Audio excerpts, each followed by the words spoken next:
अस्सलाम वालेकुम नाजरीन, बहुत ही जबरदस्त सी खबर लिए एक बार फिर मैं हाजिर हूँ। लंका प्रीमियर लीग में पाकिस्तानी उभरते हुए wicket keeper batsman Mohammad Haris ने नाकों चने चबवा दिए।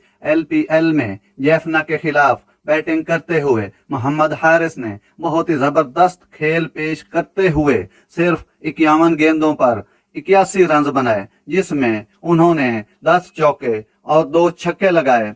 20 ओवर में कैंडी ने 178 रन स्कोर किए। ताकुब में जैफना की पूरी टीम 170 रन बना सकी। कैंडी ये मैच 8 रन से जीत गया। मोहम्मद हारिस जो के टॉप स्कोरर थे वो मैन ऑफ द मैच करार पाए। तो इस तरह मोहम्मद हारिस ने बहुत ही जबरदस्त बैटिंग करके अपनी टीम को फतह से हमकिनार किया। तो नाजरीन, ये थी आज की जबरदस्त खबर जो मैंने आप तक पहुंचाई। अगर मेरा वीडियो अच्छा लगा हो तो मेरे चैनल को सब्सक्राइब जरूर कीजिएगा। मेहरबानी, अल्लाह हाफिज।